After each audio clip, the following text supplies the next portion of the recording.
नमस्कार। दिन भर की बड़ी खबरों में आपका स्वागत है। मैं हूं अस्मिता दुबे। इस बुलेटिन में आज बात होगी अन्नदाताओं के आंदोलन की। बताएंगे असम विधानसभा चुनाव में किस फॉर्मूले पर जोर दे रही है कांग्रेस और बंगाल में बीजेपी को किस वजह से सताने लगा डर। जानेंगे क्या उत्तराखंड में गिर सकती है बीजेपी की सरकार। और बुलेटिन के आखिर में बात देश के विकास में लगते ब्रेक की। लेकिन तमाम बड़ी खबरों से पहले एक नजर सुर्खियों पर। वैक्सीन को लेकर अखिलेश यादव का बयान, नहीं लगवाएंगे बीजेपी की वैक्सीन। बीजेपी के वादों की तरह उसकी वैक्सीन पर भी नहीं है भरोसा। हमारी सरकार बनी तो सबको मिलेगी फ्री वैक्सीन। महाराष्ट्र में औरंगाबाद शहर के नाम पर चल रही सियासत के बीच शिवसेना नेता संजय राउत का बयान, शहर के नाम पर कांग्रेस का अपना रुख, गठबंधन सरकार पर नहीं पड़ेगा कोई असर।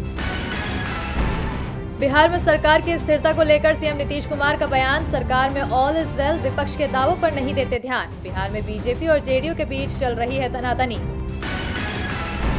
तमिलनाडु के लिए कांग्रेस पार्टी की नई कमेटी का हुआ ऐलान। कमेटी में 32 उपाध्यक्ष, 57 जनरल सेक्रेटरी और 104 सेक्रेटरी किए गए शामिल। कांग्रेस के राष्ट्रीय अध्यक्ष के चुनाव से पहले राज्यों की कमेटियों के गठन पर दिया जा रहा है जोर। बीसीसीआई के अध्यक्ष सौरभ गांगुली की हालत स्थिर, सीने में शिकायत के बाद कराया गया अस्पताल में भर्ती। केंद्रीय मंत्री अमित शाह और पश्चिम बंगाल की सीएम ममता बनर्जी ने जल्द स्वस्थ होने की दी दुआ। सुर्खियों के बाद अब रुख आज की बड़ी खबर की ओर। अन्नदाताओं के आंदोलन को 38 दिन हो चुके हैं। यह आंदोलन कितने दिन और चलेगा ये भी साफ नहीं है, क्योंकि कृषि कानून और एमएसपी का मुद्दा फंसा हुआ है। सरकार ज्यादा झुकती नहीं दिख रही है तो अन्नदाता भी अड़ गए हैं कि वो बिना अपनी मांगों को मनवाए हिलेंगे नहीं। और आज इसी मुद्दे पर चर्चा के लिए हमारे साथ स्टूडियो में मौजूद हैं राजीव जी। राजीव जी, आपका स्वागत है। धन्यवाद अस्मिता। लेकिन चर्चा शुरू करने से पहले देखिए ये रिपोर्ट। दिल्ली में गिरते पारे के बीच अन्नदाताओं के आंदोलन ने सियासी गर्मी बढ़ा रखी है। एक तरफ अन्नदाता हैं जो एक ही बात पर अड़े हैं कि सरकार कृषि कानून वापस ले और सभी फसलों के लिए न्यूनतम सपोर्ट प्राइस की गारंटी वाला कानून बनाया जाए। लेकिन सरकार न तो कानून वापस लेने को तैयार हो रही है और न ही सभी फसलों पर एमएसपी देने को तैयार है। हाँ, कानून में संशोधन की बात जरूर कर रही है और कुछ फसलों पर एमएसपी पर लिखित में आश्वासन देने को भी तैयार है, जिसे अन्नदाता स्वीकार नहीं कर रहे हैं। सरकार से यस और नो का जवाब मांगते हुए अन्नदाता 38 दिनों से दिल्ली की सीमाओं में डटे हुए हैं। सरकार के साथ 7 दौर की वार्ता हो चुकी है और 4 में से 2 मुद्दों पर सहमति भी बनने के दावे किए जा रहे हैं, लेकिन मुख्य मुद्दों पर सहमति नहीं बन पाई है। सरकार के साथ अब अन्नदाताओं की 4 जनवरी को बात होगी, लेकिन इससे पहले ही केंद्रीय कृषि मंत्री नरेंद्र सिंह तोमर ने साफ कर दिया है कि बैठक सफल होगी या नहीं ये वो नहीं बता सकते। यानी सरकार की ओर से संकेत दिए गए हैं कि वो ज्यादा झुकने को तैयार नहीं है। दूसरी ओर अन्नदाताओं ने भी अपने आंदोलन को तेज करने का ऐलान करते हुए कहा कि यदि 4 जनवरी को पूरी सहमति नहीं बनी तो आंदोलन को और तेज किया जाएगा। 6 जनवरी को पेरिफेरल एक्सप्रेसवे पर ट्रैक्टर रैली निकाली जाएगी। अन्नदाताओं ने तो 26 जनवरी यानी गणतंत्र दिवस पर भी तिरंगा यात्रा निकालने की तैयारी कर ली है। दर्शनपाल सिंह ने कहा कि सुबह राजपथ पर गणतंत्र दिवस की परेड होगी, उसके बाद अन्नदाताओं की परेड होगी। स्वराज इंडिया के योगेंद्र यादव ने कहा कि सरकार दावा कर रही है कि हमने 4 में से 2 मांगे मान ली हैं, हमें सरकार की ओर से लिखित में कुछ भी नहीं मिला है।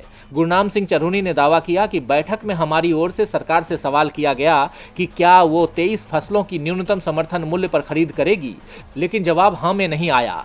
यानी संकेत साफ है कि यह आंदोलन अभी आगे जारी रहने वाला है। एमएसपी और कृषि कानून पर 4 जनवरी को सरकार से अन्नदाताओं की बात है, लेकिन इस बार दोनों ही ओर से वार्ता की सफलता को लेकर ज्यादा उम्मीद नहीं दिखाई जा रही है।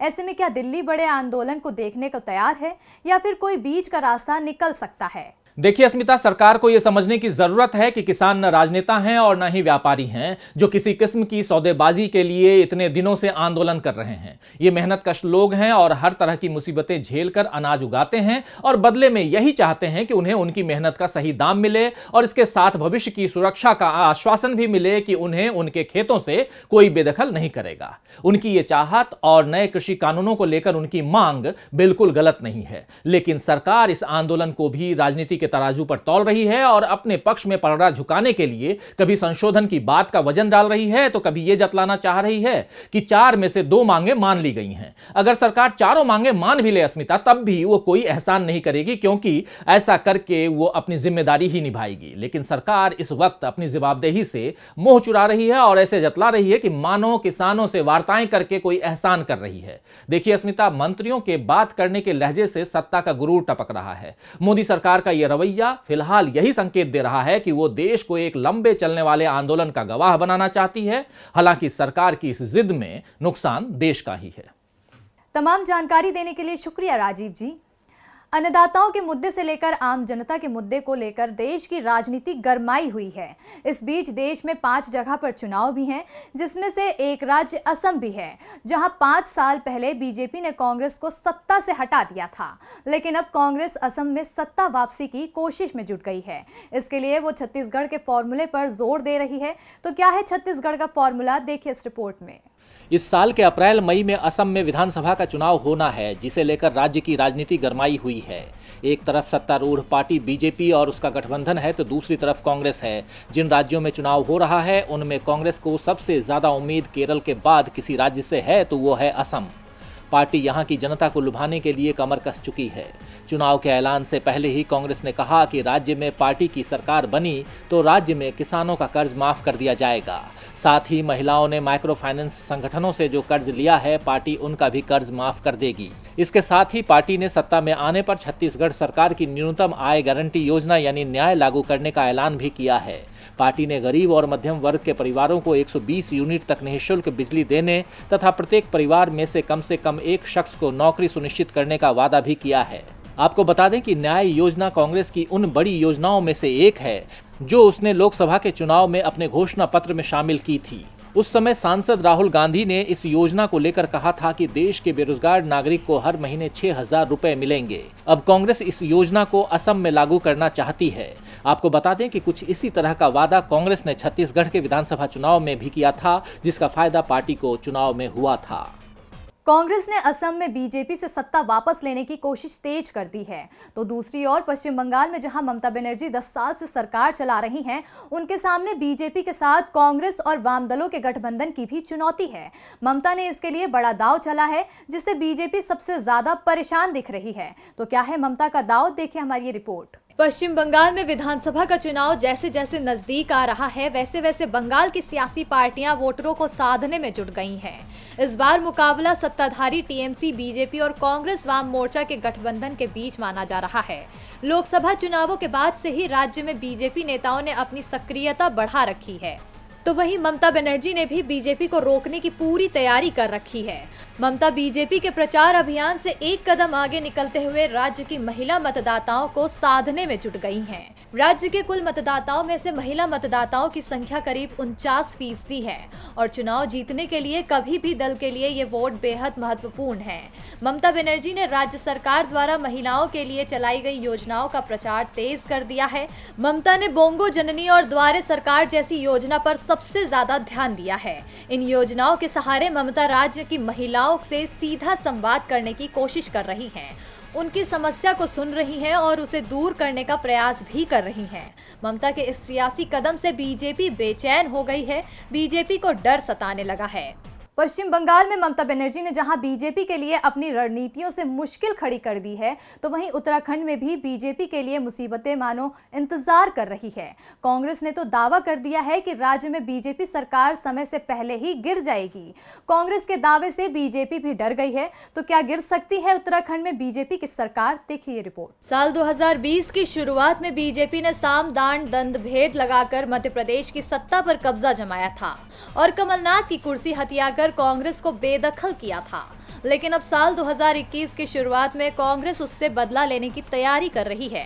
कांग्रेस मध्य प्रदेश का बदला बीजेपी से उत्तराखंड में ले सकती है। इन अटकलों ने कांग्रेस की वरिष्ठ नेता और विधानसभा में नेता प्रतिपक्ष इंदिरा हृदयेश के उस बयान के बाद जोर पकड़ा है, जिसमें उन्होंने दावा किया है कि 2021 में उत्तराखंड के अंदर 2016 जैसा ही सियासी भूचाल आएगा। लेकिन इस भूचाल की जद में इस बार कांग्रेस पार्टी नहीं बल्कि बीजेपी होगी। इंदिरा का दावा है कि उन्होंने बीजेपी के एक वरिष्ठ नेता और कुछ विधायकों से बात की है जो कभी भी बीजेपी छोड़ कांग्रेस में आने को तैयार है। इंदिरा के मुताबिक बीजेपी के जो विधायक कांग्रेस में शामिल होने को तैयार हैं, उन्हें 2022 में बीजेपी से लड़कर अपनी हार का डर सता रहा है। इसलिए ये विधायक जल्द से जल्द बीजेपी के डूबते जहाज को छोड़ कांग्रेस का दामन थामना चाहते हैं ताकि अपनी जीत सुनिश्चित की जा सके। इंदिरा यही नहीं रुकी, उनका दावा है कि हाईकमान का इशारा मिलते ही इन बीजेपी विधायकों को कांग्रेस में शामिल कर लिया जाएगा। बीजेपी के नेताओं को अपने पाले में लाने के दावे से इतर उन्होंने कहा कि 2022 में कांग्रेस का सत्ता में आना तय है। अब जब कांग्रेस नेता इतना बड़ा दावा करेंगी तो बीजेपी का बौखलाना लाजमी है। इसलिए बीजेपी प्रदेश अध्यक्ष बंसीधर भगत ने पलटवार किया है। भगत ने कहा कि कांग्रेस मुंगेरी लाल के हसीन सपने देख रही है। अब भले ही बीजेपी कांग्रेस के दावे को सपना करार दे रही हो, लेकिन अगर वाकई बीजेपी के नेताओं ने हाथ थाम लिया तो कमल का मुरझाना तय है। उत्तराखंड में जहां बीजेपी के लिए मुश्किल की घड़ी है, तो वहीं मध्य प्रदेश में कांग्रेस की अंदरूनी राजनीति के कारण कमलनाथ मुश्किलों में दिख रहे हैं। कमलनाथ पर आरोप लग रहा है कि शिवराज से उनकी दोस्ती पार्टी के लिए मुश्किलें बढ़ा सकती है, जिसके बाद उनके नेता विपक्ष की कुर्सी मुश्किल में फंसती दिख रही है। देखिए रिपोर्ट। एमपी कांग्रेस में कमलनाथ की मुश्किलें बढ़ती जा रही है। प्रदेश कांग्रेस के कई नेता कमलनाथ पर आरोप लगा रहे हैं कि वो पार्टी लाइन से हटकर शिवराज सिंह चौहान का समर्थन कर रहे हैं, जिससे पार्टी का शिवराज सरकार की घेराबंदी में मुश्किलें आ रही हैं। अभी हाल ही में शिवराज सरकार ने मध्य प्रदेश विधानसभा के शीतकालीन सत्र को स्थगित करने का फैसला किया था। कांग्रेस इसके खिलाफ थी। कांग्रेस चाहती थी कि सत्र हो। वो बीजेपी सरकार को कृषि कानून, दूसरे धर्म में शादी किए जाने पर बनाए गए राज्य सरकार के कानून सहित तमाम मुद्दों पर घेरने की तैयारी में थी और इसका इशारा कांग्रेस नेता डॉक्टर गोविंद सिंह ने सर्वदलीय बैठक में भी दे दिया था। वो सत्र बुलाने पर अड़ गए थे, लेकिन कमलनाथ ने नेता प्रतिपक्ष के रूप में सरकार के फैसले का समर्थन कर दिया, जिससे शिवराज सिंह चौहान को सत्र स्थगित करने का फैसला लेने में आसानी हो गई। पूर्व मुख्यमंत्री दिग्विजय सिंह तो सरकार को घेरते हुए ये कई बार कह चुके हैं कि जब विधानसभा में विधायकों को शपथ दिलाई जा सकती है, चुनावी रैलियां की जा सकती हैं, तो विधानसभा का सत्र क्यों नहीं बुलाया जा सकता है। ऐसे में कमलनाथ का सरकार को समर्थन करना पार्टी के नेताओं को ही रास नहीं आ रहा है। उन्होंने अपनी बात कांग्रेस आलाकमान तक भी पहुंचा दी है। इसके बाद से ही कमलनाथ को विधानसभा के नेता प्रतिपक्ष के पद से हटाने की कोशिशें तेज हो गई है। वैसे कमलनाथ के पास मध्य प्रदेश कांग्रेस का अध्यक्ष पद भी है। ऐसे में कमलनाथ को सिर्फ विधानसभा नेता प्रतिपक्ष की कुर्सी से हटाया जाएगा या फिर उनसे अध्यक्ष की कुर्सी भी ली जाएगी, ये फैसला जल्द हो जाएगा। और बुलेटिन के आखिर में बात देश के विकास पर लगते ब्रेक की। नए साल पर लोगों को लगा था कि अर्थव्यवस्था को लेकर खुशखबरी सामने आएगी, लेकिन ऐसा नहीं हुआ। जो आंकड़े सामने आए वो मुश्किलों को बढ़ाने वाले हैं। जी हाँ, दिसंबर महीने में भी निर्यात में गिरावट दर्ज की गई है, जिससे साफ जाहिर हो रहा है कि देश के विकास की गति आगे बढ़ने के बजाय गर्त में जा रही है। तो क्या कहते हैं आंकड़े, देखिए इस रिपोर्ट में। देश में बढ़ता निर्यात अर्थव्यवस्था को गति देता है, लेकिन पिछले कुछ महीने से तो निर्यात बढ़ने की बजाय गिरता जा रहा है। यही हाल दिसंबर महीने का भी है, जिसमें गिरावट दर्ज की गई है। देश का निर्यात दिसंबर 2020 में 0.8% गिरकर $26.89 बिलियन दर्ज किया गया है। पेट्रोलियम, चमड़े और समुद्री उत्पादों जैसे सेक्टर्स में गिरावट के चलते निर्यात घटा है। वाणिज्य मंत्रालय के जरिए जारी आंकड़ों के मुताबिक आयात की बात करें तो ये दिसंबर में 7.6% बढ़कर $42.6 बिलियन हो गया। इसके चलते दिसंबर महीने में व्यापार घाटा बढ़कर $15.71 बिलियन रहा। एक साल पहले तक देश का निर्यात बढ़ रहा था, लेकिन अब इसकी रफ्तार पर ब्रेक लग गया है। दिसंबर 2019 में निर्यात $27.11 बिलियन रहा था, जबकि आयात $39.5 बिलियन रहा था। वहीं नवंबर 2020 में निर्यात में 8.74% की गिरावट रही थी। मौजूदा वित्त वर्ष में अप्रैल से दिसंबर के दौरान देश के माल निर्यात में 15.8% की गिरावट रही है, जिससे ये $200.55 बिलियन रहा, जबकि वित्त वर्ष 2019-20 की समान अवधि में ये $238.27 बिलियन रहा था। ये आंकड़े साफ बयां करते हैं कि ये पीएम मोदी के आत्मनिर्भर भारत के लिए बड़ा धक्का है, क्योंकि देश अपना सामान बेचने से ज्यादा विदेशों से मंगवा रहा है। यही वजह है कि अर्थव्यवस्था के आंकड़ों पर भी असर पड़ रहा है और वो लगातार नीचे जा रही है, जो विकास पर लगाम लगा रही है। और दिन भर की बड़ी खबरों में मेरे साथ इतना ही। नमस्कार।